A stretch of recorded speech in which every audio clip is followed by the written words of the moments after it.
There's a fine line between compassion and destruction, and if you're not careful, helping the wrong people will break you before it builds them. This is episode 1, and we're starting with one of the hardest truths to accept.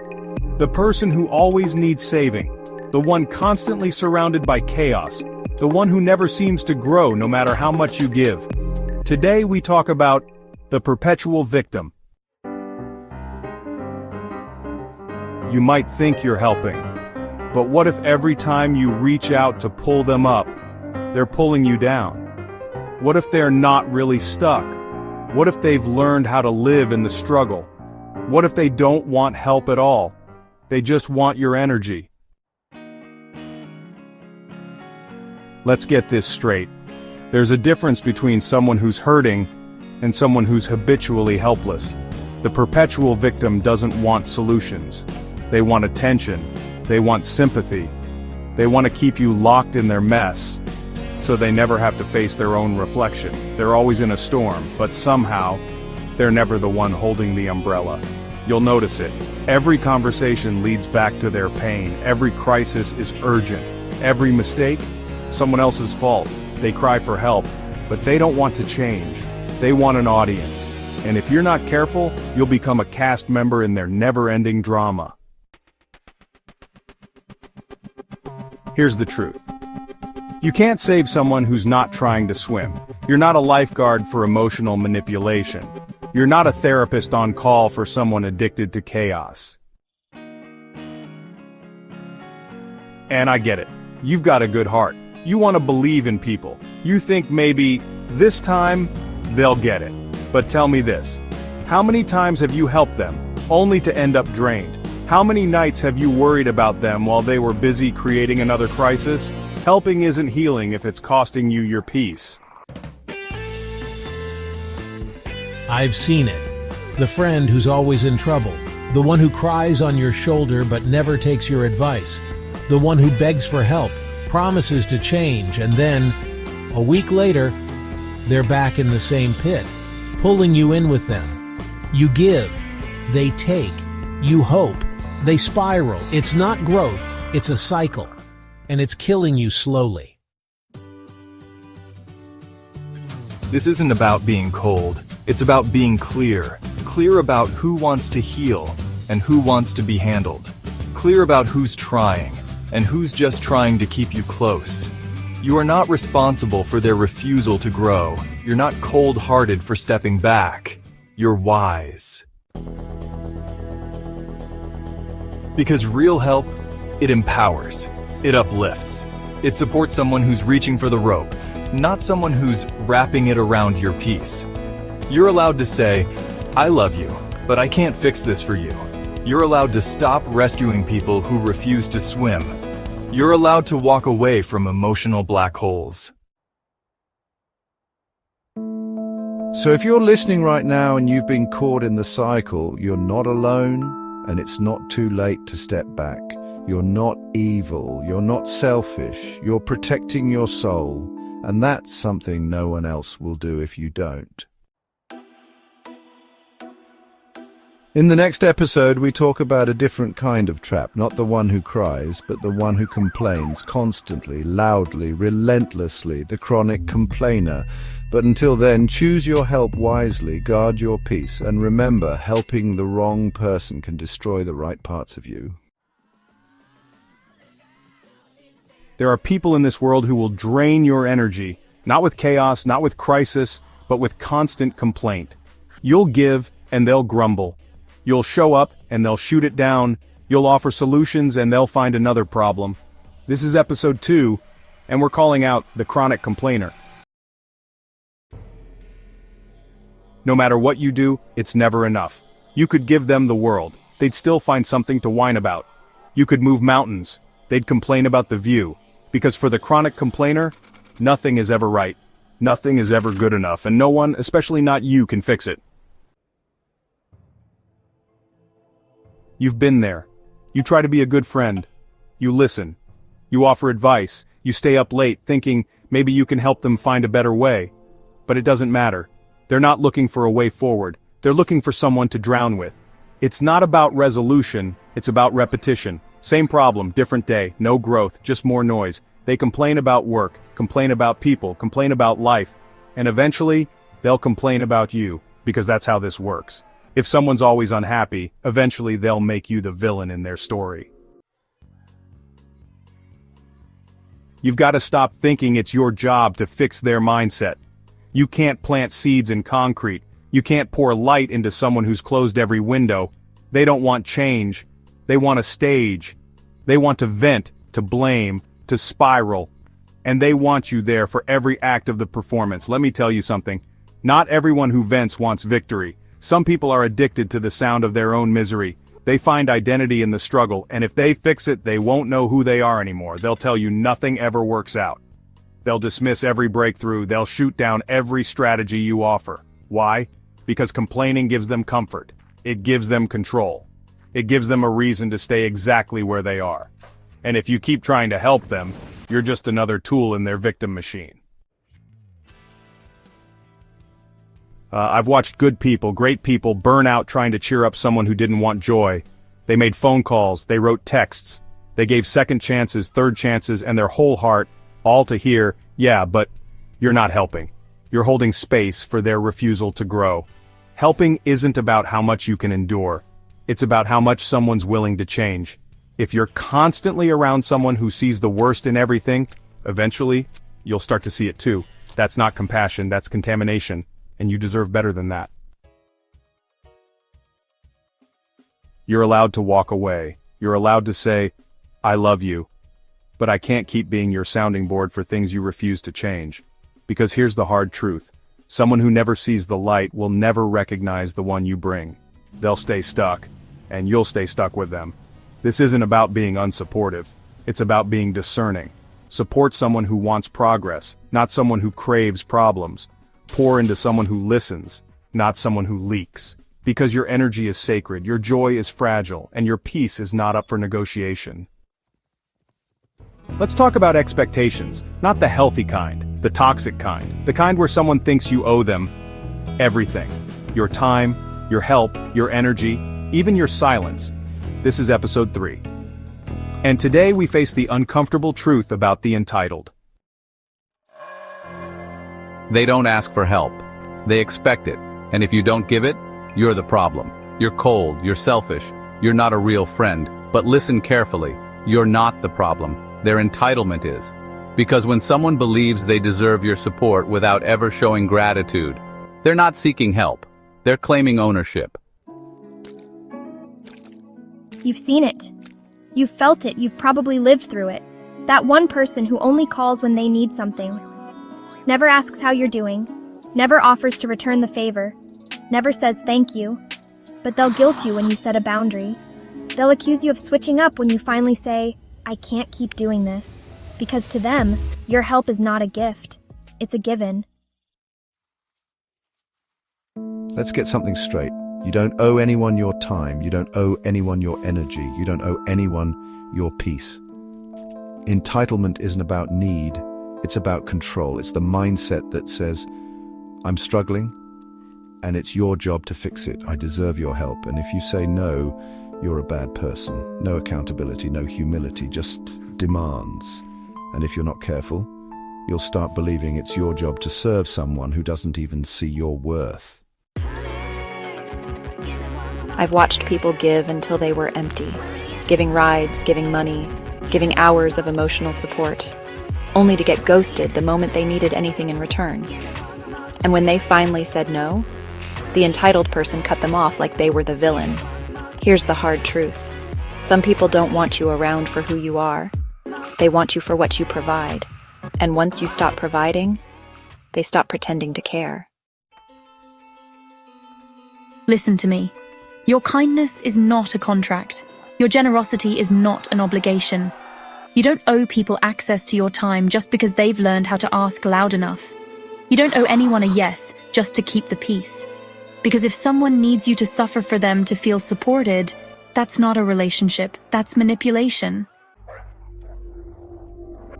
You're allowed to say, I can't give you what you're asking for. My support is not guaranteed. I deserve appreciation, not expectation.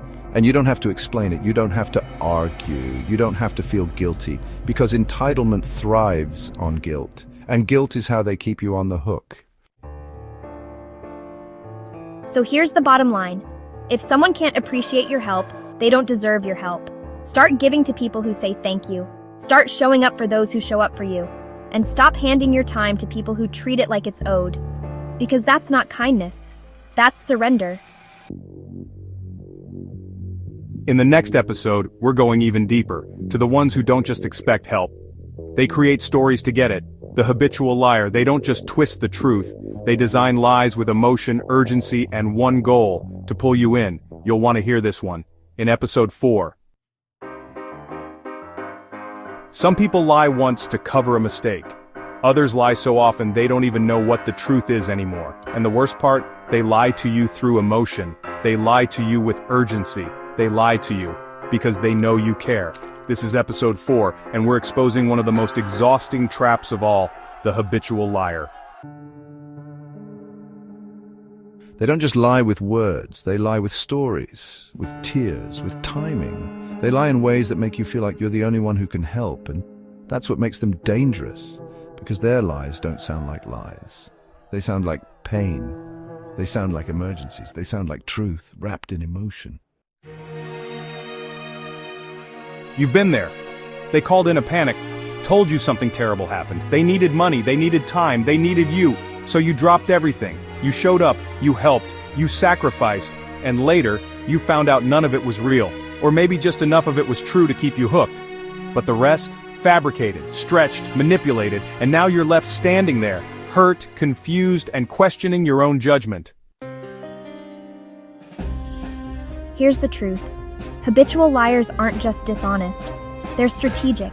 They don't tell the whole lie. They mix in enough facts to keep you second-guessing yourself. They know how to make you feel responsible. They know how to pull on your empathy. They know you want to believe them, because you're a good person. But hear me. Being a good person doesn't mean being a blind one. I've watched people cry over someone who never told them the truth. People who bent their whole world to help, only to find out they were just one of many being played at the same time. It wasn't just the lie that hurt, it was the fact that they gave their heart to it. And when the lie fell apart, so did their trust, so did their peace, so did their ability to believe in anyone else. Let me be clear. You are not the liar. But if you keep showing up for them, you become part of the lie. And that's not your role. Your role is to protect your peace, to value your intuition, to stop questioning your gut every time someone cries wolf with a clever backstory. Trust patterns, not performances. You don't have to believe every tear. You don't have to believe every emergency. You don't have to step in just because the story is dramatic. Instead, you can say, I need to see consistency, not crisis. I love you, but I need the truth. I don't show up for lies. I show up for growth. Here's the bottom line. If you keep investing in lies, you'll start doubting truth. And the more you help someone who doesn't value honesty, the more you chip away at your own ability to discern real need. So stop giving to the story. Start looking at the pattern, and when the truth finally shows itself, don't ignore it, don't excuse it, don't go back. Next time we dig into a different kind of user. Not the one who lies to your face, the one who flatters you, charms you, paints a big vision, and uses you to climb higher, the opportunist. They don't need your empathy, they need your resources, and they'll vanish the moment they've drained them. Episode 5 drops next. Get ready, because this one's slippery. Not everyone who claps for you is clapping for you. Some people only show up when you're rising, not to celebrate, but to ride your momentum. They flatter, they charm, they pretend it's teamwork, but really, you're the work. They're the taker. This is episode 5, and we're calling it like it is, the opportunist. They don't lie to your face. They sell you a dream. They speak in big visions. We're building something. We're in this together. We're going to the top. But when it's time to do the work, they disappear. When it's time to share the credit, they're nowhere. Because the opportunist isn't here to grow with you. They're here to use you. You've seen it. You've felt it. That person who comes around only when you're shining, when your platform is growing, when your influence is rising, when you've got connections, skills, or resources they don't. Suddenly they're your best friend. Suddenly they always believed in you. Suddenly they're offering partnership. But deep down, something feels off. Because when you needed help, they were quiet, absent, unbothered. Now that there's momentum, now they're all in. That's not support, that's strategy, that's opportunism. Opportunists don't build, they leech. They attach themselves to your success and drain whatever they can. Time, energy, ideas, connections. Then once they've extracted enough, they vanish. You'll look around and realize they were never building with you. They were building off you. You were the ladder, they were the climber. I've seen creatives pour everything into joint projects, thinking they were building something meaningful. But the moment the money hit, the opportunist took the credit, claimed the win, and ghosted the one who built the foundation. No apology, no thank you, just gone. Like you were never even part of it. And by the time you figure it out, you've already given too much. Here's what you need to know. You're not wrong for trusting, but you are responsible for learning. The moment someone only shows up when you're shining, pay attention. Ask yourself, where were they when you had nothing? Do they give or only take? Are they here for you or for what you offer? Because it's always one-sided, it's not a partnership, it's a transaction. You're allowed to say, I don't do one-way relationships. If we're building, we both contribute. I'm not your free ride. I'm not your shortcut. Let your boundary be louder than their pitch, because opportunists know how to sound convincing. But your peace knows the difference. Not everyone who says we means it. Some just say it to access your me. So trust slowly, discern deeply, and stop giving platforms to people who don't show up for the foundation. Next up, we're dealing with the drama seeker. They don't want help, they want chaos. And if there's no fire, they'll start one, just to feel alive. They're loud, they're draining, and if you're not careful, you'll get caught in their storm. We'll break it down in episode 6. Some people don't want peace, they say they do. But if peace ever shows up, they'll destroy it. Because they're addicted to conflict, addicted to noise, addicted to being the center of a storm they keep creating. This is episode 6, and today, we're calling out the drama seeker. You know this person. They're always in a mess, always surrounded by chaos, always playing the victim, in a scene they directed themselves. They don't just experience drama, they generate it, because without it, they don't know who they are. Watch closely. When things get too calm, too quiet, too stable, they'll light a match just to feel something. They stir the pot, they pick fights, they spread rumors, they create tension in rooms that were fine before they entered, and then they'll cry about being misunderstood. They'll play innocent while blaming everyone else. And you, if you're not careful, you'll become the firefighter in their arson scene. You'll try to fix it, try to bring peace, try to hold space for their healing. But guess what? They don't want healing, they want attention. Drama seekers don't want resolution. They want an audience, they want you to chase them, to question yourself, to play referee in fights they keep starting, to clean up emotional messes they refuse to stop making. And the more you help, the more they escalate, because now they know you'll always come running, you'll always listen, you'll always care more than they do. That's not help, that's emotional slavery. I've seen people stay in friendships, relationships, even ministries because they thought, maybe this time it's real, maybe this is the last meltdown, maybe they'll finally want peace. But it never comes. Because they don't want resolution. They want reaction. They feed off the emotional energy. They need your confusion. They need your sympathy. They need your constant presence. And when you stop giving it, they find someone else to pull in. Let me be clear, you're not their fixer. You're not their emotional anchor. You're not the main character in their chaos script. You're a person with a life, with peace to protect, with dreams to pursue.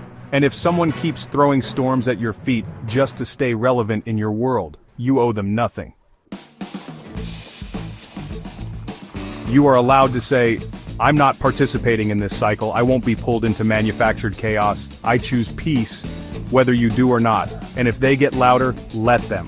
Let them create noise in rooms you've already walked out of, because your silence will do more for your soul than their drama ever will. Drama seekers don't want help, they want a stage. So stop being their support act. Stop rehearsing their problems. Stop burning your energy on fires they keep relighting. You can still love people from a distance. And when you do, that's not betrayal, that's wisdom.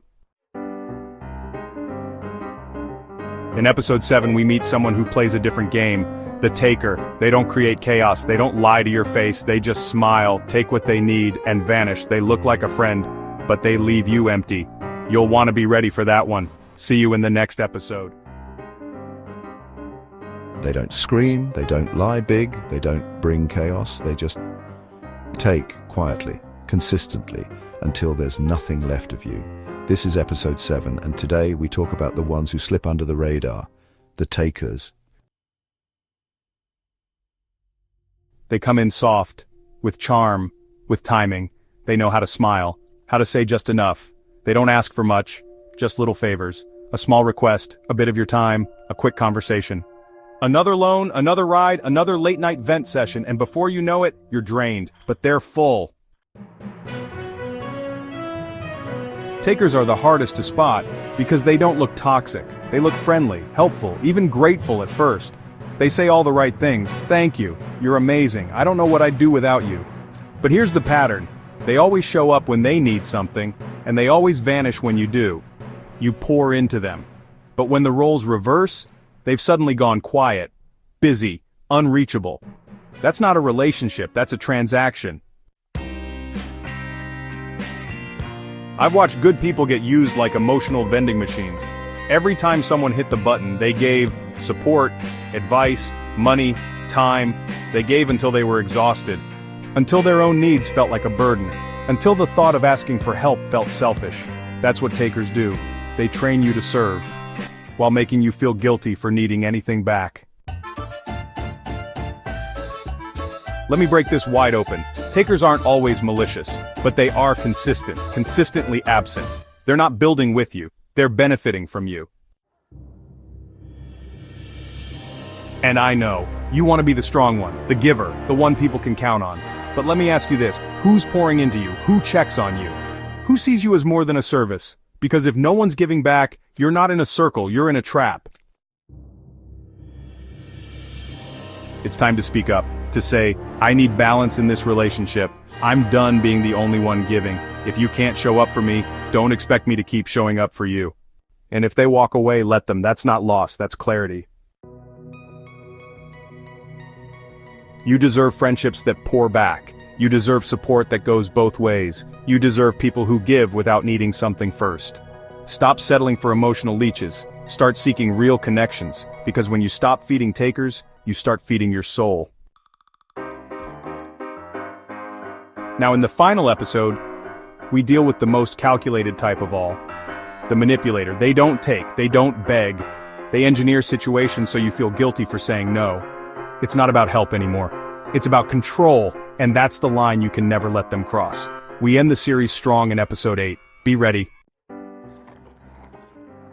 Some people don't want your help. They want your power. They don't ask for favors. They twist situations until you feel like you owe them something. They're not chaotic, they're calculated, they don't scream, they steer. This is episode 8. And today, we expose the most dangerous one of all, the manipulator. They know how to cry without tears. They know how to beg without asking. They know how to make you feel like saying no means you're a terrible person. They don't take what's given, they take what's guilted. And before you even realize what happened, you're doing things you never wanted to do just to keep the peace. But it's not peace, it's quiet surrender. And you're not built for that. Manipulators don't show up waving red flags. They show up with charm, vulnerability, emotionally loaded backstories that pull you into their orbit. They study you. They figure out your weaknesses. They learn what you'll say yes to, and then they build their need around that. They don't control you with strength. They control you with story. You'll think you're being kind, but what you're actually being is used. I've seen people give money they couldn't afford. give rides in the middle of the night, give their time, their energy, their peace. Not because they wanted to, but because they didn't know how to say no. Because every no was met with a guilt trip, a cold silence, a passive-aggressive post, or worse, a story about how you let them down, and suddenly you're back in the cycle, doing things out of obligation, not love. Helping someone out of love is powerful, but helping someone out of fear, out of guilt, out of manipulation, that's not love, that's control. Manipulators don't want partnership, they want ownership, and they'll use your empathy to put the chains on you. Here's the shift. You're not selfish for setting limits. You're not cruel for protecting your peace. You're not wrong for walking away. Because a manipulator doesn't just want help. They want to blur the lines until you forget where your responsibility ends and their mess begins. You don't need that. You don't owe that. You can stop it. It's time to say, my kindness is not a tool for you to twist. I'm not responsible for your happiness. You don't get to decide what I give, I do. And if they sulk, lash out, or throw the guilt card, let them. That's proof the boundary was needed. Manipulation is theft, not of money, not of time, but of clarity, peace, power, and identity. But today, you reclaim it all. You get to say, I choose where my energy goes, I choose who gets my time, and I will no longer give to people who confuse manipulation with connection. Because helping others is holy, it's human, but it should never come at the cost of your peace. This was the final chapter in a truth you were never taught. Not everyone deserves your help. We've talked about the victim, the complainer, the entitled, the liar, the opportunist, the drama seeker, the taker, and now, the manipulator. And if you've seen even one of them in your life, it's time to set the boundary, to reclaim your energy, to stop trying to heal people who keep opening the wound.